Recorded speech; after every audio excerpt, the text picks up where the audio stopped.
আসমান জমিনের মালিক, তামাম পৃথিবীর মালিক রব্বুল আলামিন বলেন, আমার নির্দেশ, ও দুনিয়ার মানুষেরা তোমরা ভালো করে শুনে রাখো, ভালো করে জেনে রাখো, ভালো করে বুঝে নাও।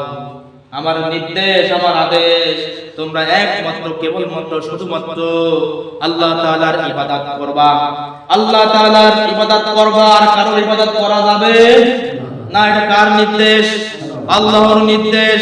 যিনি সকল বাদশার বাদশা, যিনি সকল রাজার রাজা, যিনি সকল ক্ষমতার মালিক, যিনি আমাদের জীবনের মালিক, যিনি আমাদেরকে মৃত্যু দান করেন, যিনি জান্নাত সৃষ্টি করেছেন, যিনি জাহান্নাম সৃষ্টি করেছেন, যিনি আসমান সৃষ্টি করেছেন, জমিন সৃষ্টি করেছেন, যিনি আমাদের রিজিকের ব্যবস্থা করেন, যিনি সব কিছুর মালিক, তিনি কে? আল্লাহ। ওই আল্লাহর নির্দেশ, ওই আল্লাহর অর্ডার, ওই আল্লাহর আদেশ সাধারণ মানুষের আদেশ নয়। যে আল্লাহ আমাদেরকে সৃষ্টি করেছেন, যে আল্লাহ আমাদেরকে বানিয়েছেন, ওই আল্লাহর নির্দেশ, ও দুনিয়ার মানুষেরা তোমরা আল্লাহ ছাড়া আর কারোর গোলামি করবা না, আল্লাহ ছাড়া আর কারোর দাসত্ব করবা না, আল্লাহ ছাড়া আর কারোর ইবাদত করবা না। আমরা দুনিয়ায় কি জন্য আসছি? অনেককে যদি প্রশ্ন করা হয়, জিজ্ঞাসা করা হয়, ভাই আপনি দুনিয়ায় কি জন্য আসলেন, কি জন্য আল্লাহ তাআলা আপনাকে বানিয়েছে, কি জন্য আল্লাহ তাআলা আপনাকে সৃষ্টি করেছে, অনেকেই কিন্তু উত্তর দিতে পারবেন না। যারা কৃষি কাজ করেন, চাষাবাদ করেন, তারা যদি ভাবেন আল্লাহ তাআলা মনে হয় আমাকে যতদিন বাঁচিয়ে রাখে, মনে হয় কৃষি কাজ করার জন্য সৃষ্টি করেছেন, আপনার ধারণাটা ভুল। যারা চাকরি বাকরি করে, ব্যবসা বাণিজ্য করে, বিভিন্ন কর্ম করে, তারা যদি শুধু মনে করে আল্লাহ তাআলা এই পৃথিবীতে, এই দুনিয়ায় আমাকে পাঠিয়েছে চাকরি বাকরি করার জন্য, শুধু চাকরি বাকরি করার জন্য, শুধু ব্যবসা করার জন্য, এটাই করে গেলাম, আপনার ধারণাটা ভুল। চাকরি বাকরি করতে হবে, ব্যবসা বাণিজ্য করতে হবে, কৃষি কাজ করতে হবে, আর আল্লাহ তাআলার ইবাদত করতে হবে। কি করতে হবে? আল্লাহ তাআলা আমাদেরকে কি জন্য সৃষ্টি করেছেন? রব্বুল আলামিন কোরআনুল কারীমের ভিতর বলেন, ওয়া মা খালাকাতুল জিন্না ওয়াল ইনসা ইল্লা লিয়াবুদুন। আল্লাহু আকবার।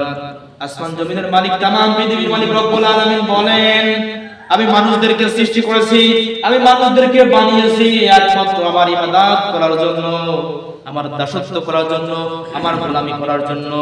এই জন্যই আল্লাহ তাআলা আমাদেরকে সৃষ্টি করেছেন। দুনিয়া কিন্তু আসল নয়, দুনিয়া হলো নকল, আসল জগৎ হলো পরকাল। মৃত্যুর পরে একটা জগৎ আছে, সেই জগতের নাম কি? পরকাল। যেই জগতের শুরু আছে, শেষ নেই, কিন্তু দুনিয়ার শুরু আছে, শেষ আছে। কথা বলে ঠিক না ঠিক? দুনিয়ায় আমরা কতদিন বাঁচবো? কারোর হায়াত 60 বছর, কারোর হায়াত 70 বছর, কারোর হায়াত 80 বছর, কারোর হায়াত 100 বছর। এক একজনের হায়াত এক এক রকম। অর্থাৎ মানুষ একদিন মরতেই হবে, মানুষ হলো মরণশীল। কুল্লু নাফসিন যায়িকাতুল মাউত সুম্মা ইলাইনা তুরজাউন। প্রত্যেকটা প্রাণীর মৃত্যুর স্বাদ গ্রহণ করতে হবে, আর আল্লাহর কাছে ফিরে যেতে হবে। কার কাছে ফিরে যেতে হবে? আল্লাহর কাছে ফিরে যেতে হবে। তাহলে রব্বুল আলামিন আমাদেরকে এই দুনিয়ায় পাঠিয়েছেন, তার একটা উদ্দেশ্য আছে। আমরা যখন বাড়ি ঘর করি, চাকরি বাকরি করি, ব্যবসা বাণিজ্য করি, প্রত্যেকের একটা উদ্দেশ্য আছে। যারা বাড়ি ঘর করে, তাদের উদ্দেশ্য হলো বাড়ি ঘর করা হয়ে যাবে, ওই বাড়ি ঘরের ভিতরে রাতে আমরা ঘুমাবো, আত্মীয় স্বজন আসবে, তাদেরকে থাকতে দেব, আমাদের বসবাস স্থল। কথা বলেন ঠিক না ঠিক? যারা চাকরি বাকরি করে, ব্যবসা বাণিজ্য করে, এই চাকরি থেকে যে টাকা উপার্জন হবে, এই টাকা দিয়ে আমি সংসার চালাবো। যারা ব্যবসা করে, এই ব্যবসা থেকে যত টাকা লাভ হবে, এই লাভের টাকা দিয়ে আমার সাংসারিক কাজে খাটাবো। কথা বলেন ঠিক না ঠিক? প্রত্যেকটা ব্যক্তির, প্রত্যেকটা লোকের, প্রত্যেকটা গোষ্ঠীর একটা উদ্দেশ্য আছে।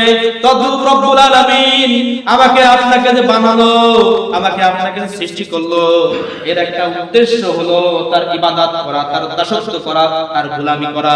এটাই হলো উদ্দেশ্য।